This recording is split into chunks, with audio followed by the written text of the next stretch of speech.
Hello and welcome to Prep Smart for TGT PGT. This channel provides biology content for all TET, TGT and PGT exams with pointers of full syllabus and practice questions to ace your preparation. तो आज के इस video में हम लोग anatomy plant system का discuss करेंगे। तो चलिए शुरू करते हैं। तो जैसा कि आपको पता है कि एक क्विक रिवीजन वीडियो होने वाला है जिसमें कि हम लोग पॉइंटर्स के बेसिस पे पूरे चैप्टर को डिस्कस करेंगे। तो शुरू करते हैं एनाटॉमी के डेफिनेशन से। एनाटॉमी हम लोग किसको कहते हैं? ये एक स्टडी है जिसमें हम लोग इंटरनल स्ट्रक्चर ऑर्गेनिजम्स या इस चैप्टर के इसमें हम बात करते हैं प्लांट्स पे, कैसे टिश्यूज़ होते हैं, कैसे सेल्स होते हैं, कैसे वो लोग ऑर्गन फॉर्म करते हैं, कैसा फंक्शन करते हैं, इस पर हम लोग डिस्कस करेंगे। तो जब भी हम लोग एक ऑर्गेनिज्म देखते हैं तो उनका बेसिक और स्ट्रक्चरल फंक्शनल यूनिट होता है सेल, और उन ग्रुप ऑफ सेल्स फॉर्म करते हैं हमारे टिश्यू को। टिश्यू बहुत सारे टिश्यूज़ फॉर्म करते हैं हमारे टिश्यू सिस्टम को, एंड पूरा टिश्यू सिस्टम देन फॉर्म करता है एक ऑर्गन, एंड बहुत सारे ऑर्गन स्पेसिफिक फंक्शन करके फॉर्म करते हैं ऑर्गन सिस्टम, जिससे कि हमारा एक ऑर्गेनिज्म डेवलप होता है एंड ऑर्गेनिज्म में सारे फंक्शंस हो पाते हैं। तो यहाँ मेजरली हम लोग बात करेंगे टिश्यू के ऊपर। जैसा कि ग्रुप ऑफ सेल्स, हमें पता है कि ग्रुप ऑफ सेल्स को मिला के बनता है एक हमारा टिश्यू, जिनके क्या होता है, कॉमन ओरिजिन होता है एंड वो एक कॉमन फंक्शन परफॉर्म करते हैं, उनको हम लोग टिश्यू कहते हैं। तो जो सेल्स हमारे टिश्यूज़ में प्रेजेंट है, प्लांट टिश्यूज़ में मेजरली, उनकी कैपेबिलिटी की कैसे वो सेल डिवीजन कर पाते हैं, उनके हिसाब से हम लोग प्लांट टिश्यूज़ को दो ग्रुप में डिवाइड करते हैं। पहला ग्रुप होता है हमारा मेरिस्टेमेटिक टिश्यूज़, जो कि ग्रोथ शो करता है, एंड दूसरा ग्रुप है हमारा परमानेंट टिश्यूज़, जो कि ग्रोथ शो नहीं करते हैं। ये दो ग्रुप मेजर डिवीजन है, किसके हिसाब से था? On the basis of capability of cell division plant tissues को हम लोग दो ग्रुप में डिवाइड करते हैं। एक होता है हमारा मेरिस्टेमेटिक और एक होता है परमानेंट। अब मेरिस्टेमेटिक और में पहले हम लोग मेरिस्टेमेटिक को डिस्कस कर लेते हैं। प्राइमरी मेरिस्टम्स जो होते हैं वो फर्स्ट फॉर्मिंग होते हैं, एंड सेकेंडरी मेरिस्टम्स जो होते हैं वो लेटर फॉर्म करते हैं। तो according to the time of occurrence और फॉर्मेशन हम लोग मेरिस्टेमेटिक को दो में डिवाइड करते हैं, primary and secondary, and according to location हम लोग डिवाइड करते हैं मेरिस्टेमेटिक को तीन पार्ट्स में। ये होता है एक एपिकल मेरिस्टम, दूसरा है हमारा लैटरल मेरिस्टम, एंड तीसरा है हमारा इंटरकैलरी मेरिस्टम। एपिकल मेरिस्टम जो है वो एपेक्स रीजन में प्रेजेंट होगा, उसके पास होगा हमारा intercalary meristem, and side of the stems में हमारे प्रेजेंट होंगे लैटरल मेरिस्टम्स। नेक्स्ट हम लोग क्या डिस्कस करेंगे? परमानेंट टिश्यू, जो कि ग्रोथ नहीं शो करते हैं। तो इसमें आता है हमारा simple tissues and compound tissues. अब ये जो डिवीजन है सिंपल एंड कंपाउंड का, वो क्यों हुआ है? क्योंकि सिंपल टिश्यूज़ में जितने भी टिश्यू सिस्टम्स आ रहे हैं हमारे, वो सारे एक ही तरह के सेल से बने हुए होते हैं, जबकि कंपाउंड टिश्यू में जैसे हमारा जाइलम और फ्लोएम आता है, वो तरह तरह के सेल से मिलके बनते हैं, इसीलिए इनको कंपाउंड टिश्यू कहा जाता है और इनको सिंपल टिश्यू कहते हैं। परमानेंट टिश्यू जो होता है वो हमारा तीन तरह का टिश्यू सिस्टम शो करता है। पहला होता है हमारा डर्मल टिश्यू सिस्टम या फिर एपिडर्मल टिश्यूज़, जो कि एक आउटर लेयर फॉर्मेशन करने को हेल्प करती है। दूसरा है हमारा ग्राउंड टिश्यूज़, यानी कि ये मास प्रोवाइड करती है, और तीसरा है हमारा वैस्कुलर टिश्यू सिस्टम, जो कि हमारा कंडक्शन प्रोवाइड करती है, यानी कि वाटर कंडक्शन हुआ, मिनरल कंडक्शन हुआ, या तो फूड कंडक्शन हुआ, वो देती है हमारी वैस्कुलर सिस्टम, जो कि कंपाउंड परमानेंट टिश्यूज़ के अंडर आते हैं। जब हम लोग ग्राउंड टिश्यूज़ को देखते हैं, यानी कि वैसे सेल्स जो हमारा मास प्रोवाइड कर रहे हैं, किसी भी स्पेस में मास प्रोवाइड कर रहे हैं, वो है हमारे पेरेनकाइमा, कोलेनकाइमा एंड स्क्लेरेनकाइमा। अब जब हम लोग स्क्लेरेनकाइमा को डिस्कस करेंगे तो उनमें भी दो तरह के सेल्स आते हैं, एक होते हैं फाइब्रस सेल्स और एक होते हैं स्क्लेरेट्स।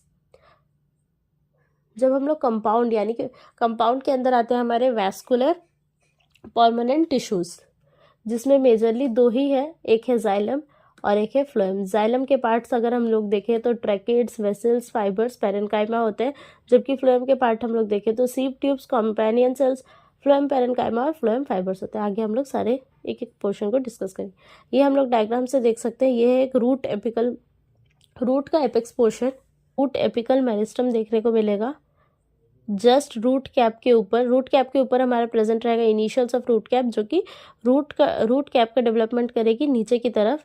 ये ऑप्शन है हमारा सेंट्रल सिलेंडर, जिसमें हमारे प्रोकैम्बियम प्रेजेंट रहते हैं। नेक्स्ट उससे आउटर हमारा कॉर्टेक्स जिसमें हमारे ग्राउंड मेरिस्टम्स यानी कि पैरेन्काइमा, कोलेनकाइमा, स्क्लेरेन्काइमा प्रेजेंट रहता है। उसके आउटर पोर्शन हमारा प्रोटोडर्म होता है और यहाँ पे हमारे सेंट्रल सिलेंडर और कॉर्टेक्स के इनिशियल्स प्रेजेंट रहते हैं जो कि इस तरफ ग्रो करेंगे। नेक्स्ट है हमारा सैम यानी कि सूट एपिकल रीजन हम लोग देख लेते हैं, यानी सूट एपिक्स देख लेते हैं। ये पोर्शन है हमारा सैम यानी कि सूट एपिकल मेरिस्टम का पोर्शन। ये हमारा लीफ प्राइमोडियम है यानी कि एक लीफ को डेवलप करेगा। ये हमारा एक्सिलरी बर्ड है यानी कि ये ब्रांचेस और टेंड्रिल्स और थॉर्न्स जैसे स्ट्रक्चर को डेवलप करेगा। और ये हमारा डिफरेंशिएटिंग वैस्कुलर टिश्यू यानी कि ये अभी डेवलप कर रहा है to become a vascular tissue. यहाँ से हम लोग देख सकते हैं सारे तरह के मेरिस्टम्स को। ये एक सैम का पोर्शन है यानी कि सूट के एपेक्स का पोर्शन है, जिसमें कि हमें क्या देखने को मिलता है, ये प्यूम्यूल है। प्यूम्यूल से हमारा सूट डेवलप होगा। इसमें हमारे मेरिस्टमेटिक टिश्यूज़ हैं। मेरिस्टमेटिक टिश्यूज़ से पहले जब डिवीजन होता है, फर्स्ट डिवाइड करके बनते हैं हमारे primary meristems and later on divide होते हैं और बनते हैं सेकेंडरी मेरिस्टम्स। जो प्राइमरी मेरिस्टम्स है हमारे, वो एपिकल रीजन में जो प्रेजेंट रहेंगे उनको हम लोग एपिकल मेरिस्टम्स कहेंगे, जबकि जब वो साइड में प्रेजेंट रहेंगे तो उन्हें हम लोग इंटर कैलरी मेरिस्टम्स कहेंगे। इंटर कैलरी मेरिस्टम्स जो होते हैं वो हमेशा सराउंडेड रहते हैं बाय सेकेंडरी मेरिस्टम्स एंड यहाँ बीच के जो हमारे सेकेंडरी मेरिस्टम्स हैं उनको हम लोग कहेंगे लैटरल मेरिस्टम्स। ये हमारा लीफ प्राइमोडियम है जो हमने ऊपर देखा था। एक रीड कर लेते हैं। मेरिस्टमेटिक टिश्यूज़ कैसे टिश्यूज़ होते हैं, वो होते हैं कंटिन्यूसली डिवाइडिंग। जो सेल के पास जो प्राइमरी सेल वॉल प्रेजेंट रहेगा, प्रोमिनेंट न्यूक्लियस रहेगा ताकि वो सेल का डिवीजन कर पाए, और न्यूट्रिटिव मटेरियल्स प्रेजेंट रहेगा साइटोप्लाज्म में। वैक्यूल जो है नॉर्मली एब्सेंट रहेंगे ताकि सेल का जो मास है वो कम रहे।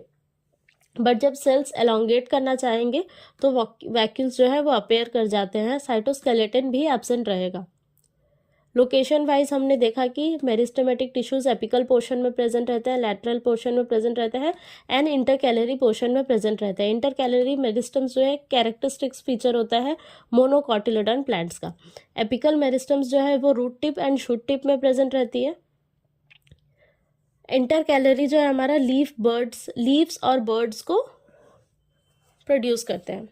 मेरिस्टम्स जो कि सेपरेट हो जाए एपिकल वन से, इंटरकैलरी को हमने प्रीवियस डायग्राम में भी देखा था, वो एपिकल मेरिस्टम से सेपरेट हो जाते हैं और सराउंडेड रहते हैं परमानेंट टिश्यूज से। ये एक रूट टिप का डायग्राम है जिसमें हम देख सकते हैं कि यहाँ पे रैम यानी कि रूट एपिकल मेरिस्टम्स प्रेजेंट है, जिसके वजह से एक हॉलो स्पेस का फॉर्मेशन हो गया है, जिसको हम लोग कहते हैं क्विसेंट जोन, जो कि नॉन डिवाइडिंग और स्लो डिवाइडिंग सेल्स का बना होता है। ऐसे मेरिस्टेमेटिक सेल्स जो रूट कैप को जनरेट करते हैं उनको हम लोग कहते हैं क्लेप्टोजेन। और in case of suit apical meristem और सूट टिप के केस में क्या होता है, हमारा प्राइमरी मेरिस्टम्स जो होते हैं वो एपिकल और इंटरकैलरी मेरिस्टम होते हैं, जबकि सेकेंडरी जो होते हैं वो लैटरल वाले होते हैं। अब मेरिस्टमेटिक टिश्यूज के बाद हमारा डिवीजन क्या था, परमानेंट टिश्यूज, जिसमें कि no cell division activity, cell division हम लोग बिल्कुल भी नहीं देखते हैं। ये 3 तरह के टिश्यू सिस्टम में फॉर्म होते हैं, देखे जाते हैं, वो है dermal, ground and vascular. Dermal and ground को हम लोग सिंपल क्लासिफिकेशन में रखते हैं, जबकि वैस्कुलर जो होता है वो कंपाउंड परमानेंट टिश्यूज होता है। ग्राउंड टिश्यू का मतलब होता है वो फिलिंग टिश्यूज है, यानी कि वो मास प्रोवाइड करती है, किसी भी स्पेस को वो मास देगी, इसीलिए उसको हम लोग फिलिंग टिश्यू कह रहे हैं। जो 3 तरह के होते हैं, एक है पैरेन्काइमा, एक है कोलेनकाइमा और एक है sclerenchyma. First parenchyma is a living tissue जिनका थिन वॉल होता है, और वॉल को हम लोग डिवाइड कर सकते हैं प्राइमरी और सेकेंडरी वॉल में। इन दोनों ही वॉल्स में डिपोजिशन होता है हमारा हेमीसेलुलोज एंड सेलुलोज का। सेल का जो शेप है वो आइसोडायमेट्रिक होता है, यानी कि सारे साइड से सेम साइज के होते हैं ये सारे सेल्स। और शेप जो है वो ओवल हो सकता है, राउंड हो सकता है, हेक्सागोनल हो सकता है या पॉलीगोनल हो सकता है। ये सारे सेल्स जो है लूजली अरेंज्ड होते हैं, जिनके वजह से उनके बीच में इंटरसेलुलर स्पेसेस दिखते हैं।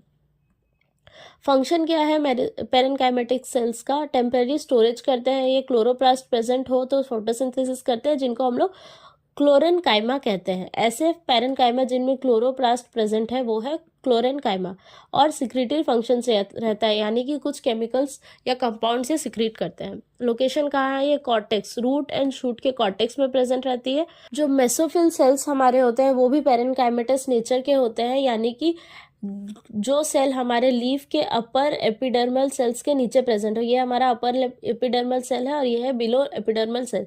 यहाँ पे हमारे प्रेजेंट रहते हैं मेसोफिल्स, जो कि पैरेनकाइमेटस नेचर होते हैं। दो तरह के मेसोफिल सेल्स होते हैं, palisade mesophyll and spongy mesophyll, दोनों ही पैरेनकाइमेटस नेचर के होते हैं। अब ऐसे पैरेनकाइमा सेल्स जिनमें एयर स्पेसेस प्रेजेंट हो उसको हम लोग कहते हैं एरेन काइमा, जो कि इनमें देखने को मिलते हैं, जो देखने को मिलते हैं हमें एक्वेटिक प्लांट्स में, ताकि वो फ्लोट कर पाए। ऐसे सेल्स क्यों प्रेजेंट रहते हैं? ताकि वो प्लांट्स वाटर के ऊपर फ्लोट कर पाए।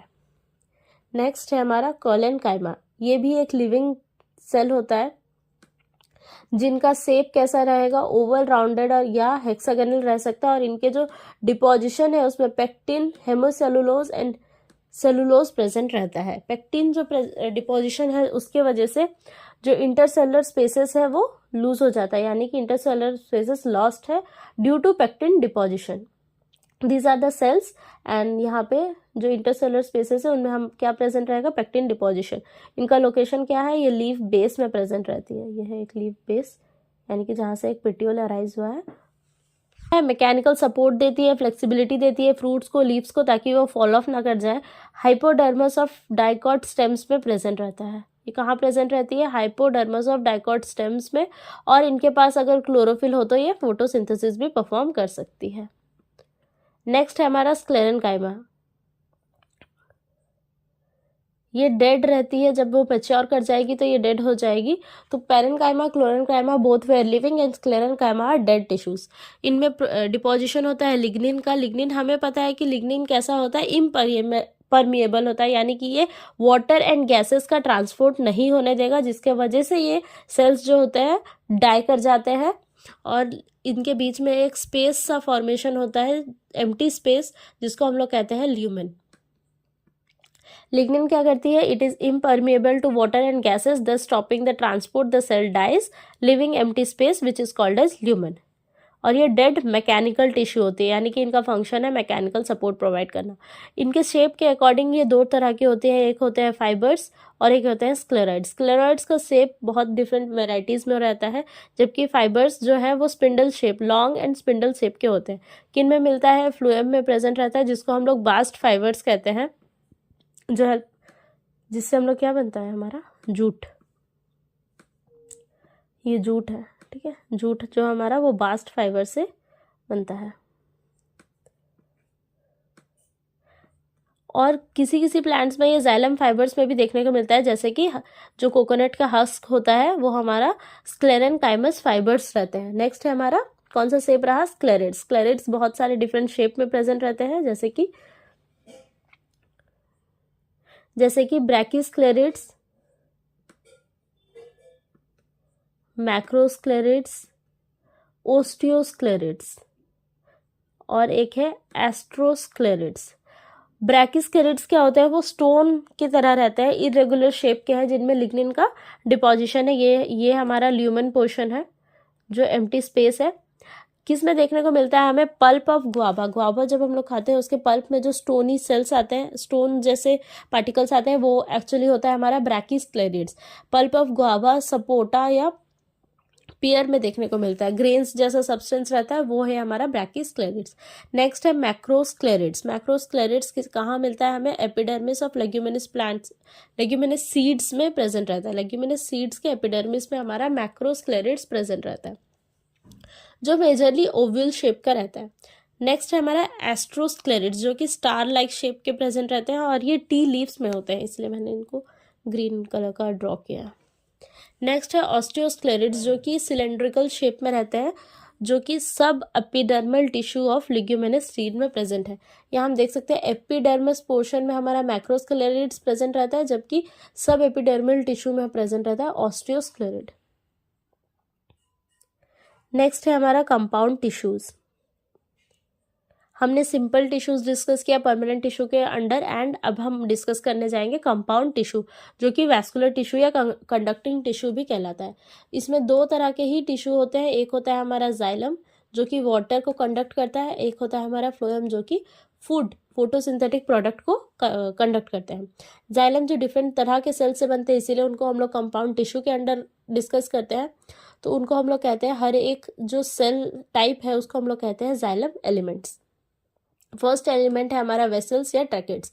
वेसल्स हम लोग कब कहते हैं, जब वो एंजियोस्पर्म में प्रेजेंट रहे तो हम लोग उसे कहते हैं वेसल्स, एंड जब वो जिम्नोस्पर्म्स में रहे तो उसे हम लोग कहते हैं ट्रैकेट्स। ये कैसे नेचर के होते हैं, डेड रहते हैं at maturity. Next second xylem element है हमारा जाइलम फाइबर्स, जो कि एक स्क्लेरेनकाइमा फाइबर्स होता है, जो कि सेम डेड एट मैच्योरिटी रहती है। नेक्स्ट है हमारा जाइलम पैरेनकाइमा, जो कि लिविंग टिश्यूज रहते हैं। एक एक करके सबको डिस्कस करते हैं।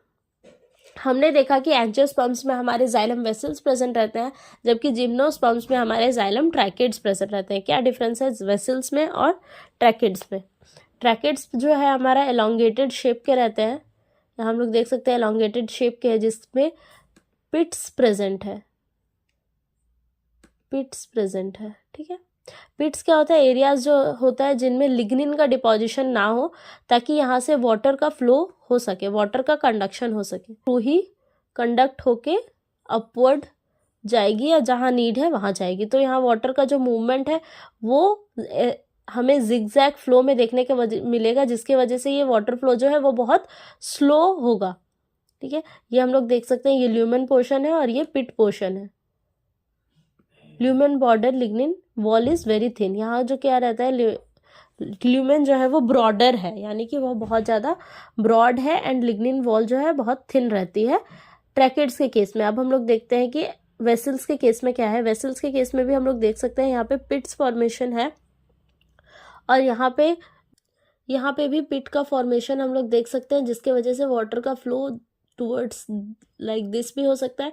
और ये जो एरिया है हमारे दो सेल के बीच का एरिया, ये जो है वो डिजॉल्व होकर एक ट्यूब लाइक स्ट्रक्चर फॉर्म करती है, ताकि हमारे वाटर का जो पैसेज है वो अपवर्ड मूवमेंट में इजीली हो पाए।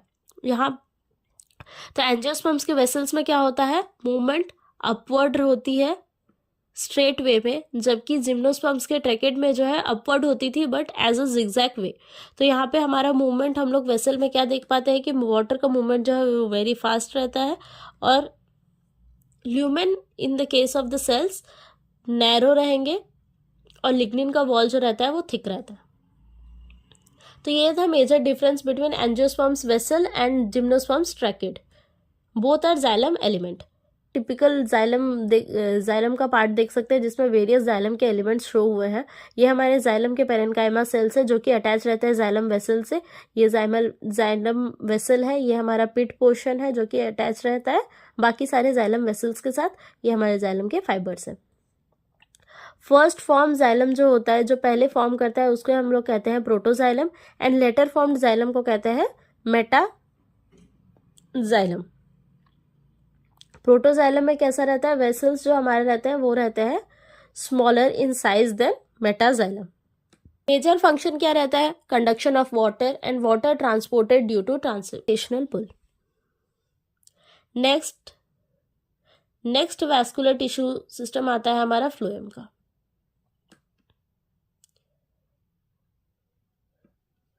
फ्लोएम भी हमारे डिफरेंट टाइप्स ऑफ सेल्स के बने होते हैं, इसीलिए उसको हम लोग क्लासीफाई करते हैं कंपाउंड परमानेंट टिश्यू के अंडर। फ्लोएम के डिफरेंट टाइप्स ऑफ सेल्स को भी हम लोग क्या कहते हैं, फ्लोएम एलिमेंट्स कहते हैं। जाइलम एलिमेंट्स में हम लोगों ने 3 तरह के टिश्यूज को पढ़ा था, xylem fibres, xylem parenchyma and vessels और ट्रैकेट्स प्रेजेंट इन एंजियोस्पर्म्स और जिम्नोस्पर्म्स रेस्पेक्टिवली। जबकि फ्लोएम एलिमेंट्स में 4 पार्ट्स होते हैं। एक होता है हमारा सीव ट्यूब या तो सीव सेल्स। ट्यूब रहता है हमारे एंजियोस्पर्म्स में, जबकि सेल्स प्रेजेंट रहते हैं हमारे जिम्नोस्पर्म्स में। और सीव ट्यूब या सीव सेल्स कैसे सेल्स होते हैं, ये ई न्यूक्लिएटेड सेल्स होते हैं, यानी कि इन सेल्स में न्यूक्लियस नहीं रहता है। कंपेनियन सेल्स और एल्ब्यूमिनस सेल्स जो होते हैं उनमें वो न्यूक्लिएटेड सेल्स हैं हमारे। थर्ड फ्लोएम एलिमेंट है हमारा फ्लोएम फाइबर, स्क्लेरेनकाइमा, जिसको हम लोग बास्ट फाइबर भी कहते हैं। फोर्थ है हमारा फ्लोएम पैरेनकाइमा, जिनका थिन वॉल्ड स्ट्रक्चर रहता है। Here we are discussing about sieve tube and sieve cell में मेजर डिफरेंसेस क्या रहता है. एंड sieve tube हमें पता है कि एंजियोस्पर्म्स में प्रेजेंट रहते हैं एंड sieve cells जो होता है जिम्नोस्पर्म्स में प्रेजेंट रहते हैं. इन दोनों में एफिशिएंट क्या है, sieve tube ज़्यादा एफिशिएंट रहता है और ये लॉन्गर तरह के सेल रहते हैं, जबकि sieve cells जो है वो शॉर्टर सेल्स रहते हैं. Both sieve tube and sieve cells are enucleated at maturity. दोनों में ही हमें परफोरेशन देखने को मिलता है, यानी कि एक प्लेट की तरह रहता है इनका लोअर पोर्शन, जिनमें परफोरेशन यानी कि होल्स देखने को मिलते हैं. ये एक प्लेट का जैसा फॉर्मेशन है जिसके वजह से, जिसमें एक परफोरेशन है जिससे हमारा मूवमेंट कैसा जाएगा, ऐसे या ऐसे. हमें पता है कि फ्लोएम क्या कंडक्ट करती है, फूड कंडक्ट करती है या फोटोसिंथेटिक प्रोडक्ट कंडक्ट करती है, जो कि मैनी डायरेक्शंस में जा सकता है वेयर एवर नीडेड. नेक्स्ट है हमारा सीव एरिया. ये हमारा सीव एरिया है, सीव सेल का है हमारा सीव एरिया, जिसमें परफोरेशन एट सम प्लेसेस रहेगी. सीव ट्यूब में जो है perforation through out the सीव plate रहती है, बट सीव सेल में जो है वो सीव एरिया रहता है, यानी कि एक पर्टिकुलर एरिया में ही हमारा परफोरेशन हम लोग देख पाते हैं. एंजियोस्पर्म्स में सिव ट्यूब रहता है जो कि कंपेनियन सेल्स के साथ प्रेजेंट रहती है, तो दोनों को मिला के हम लोग कहते हैं सिस्टर सेल्स. जबकि जिम्नोस्पर्म्स में सिव सेल्स एंड एल्बुमिनस सेल्स रहते हैं, जिसको मिला के कहा जाता है सिस्टर सेल्स. ये दोनों ही ओरिजिनेट होते हैं सिंगल पेरेंट सेल से. पेरेंट सेल यानी कि एक प्राइमोडियल सेल रहेगा जो दोनों को डेवलप करेगा. एदर हमारा सिव ट्यूब फॉर्मेशन होगा और companion cells in angiosperms and sieve cells formation होगा and albuminous cells in gymnosperms. ये है एक टिपिकल फ्लोएम का स्ट्रक्चर जिसमें कि सारे फ्लोएम एलिमेंट्स बने हुए हैं. ये है सीव ट्यूब और सीव सेल्स. सीव प्लेट है जिसमें क्या है, परफोरेशंस बने हुए हैं. वैसे ही हमारा सीव सेल्स जो है वो कैसा दिखता है, किसी एरिया में ही परफोरेशन है, पूरे प्लेट में परफोरेशन नहीं है. सीव का एक पर्टिकुलर एरिया है जिसमें परफोरेशन है, जो कि अटैच रहती है एल्बुमिनस सेल के साथ. यहाँ पे भी हम लोग देख सकते हैं सीव ट्यूब जो है अटैच किसके साथ है, वो कंपेनियन सेल या एल्बुमिनस सेल्स के साथ अटैच है, जिनके साथ फर्दर अटैच है हमारे phloem parenchyma and phloem fibres या बास्ट फाइबर्स अटैच्ड है. ये था एक टिपिकल फ्लोएम एलिमेंट का डायग्राम. नेक्स्ट हम लोग क्या देखेंगे कि उनका फंक्शन क्या होता है. फंक्शन, मेजर फंक्शन हमें पता है कि उनका फंक्शन ट्रांसपोर्ट ऑफ फूड होता है या फोटोसिंथेटिक प्रोडक्ट होता है. फर्स्ट फॉर्म्ड फ्लोएम को हम लोग प्रोटोफ्लोएम कहते हैं, जबकि उसके बाद यानी लेटर फॉर्म्ड जो होता है उसको हम लोग मेटाफ्लोएम कहते हैं. तो आज की इस वीडियो में हम लोग इतना ही डिस्कस करेंगे. नेक्स्ट वीडियो में हम लोग epidermal tissue system and vascular tissue system को और डिटेल में डिस्कस करेंगे एंड आगे के पोर्शंस को भी डिस्कस करेंगे.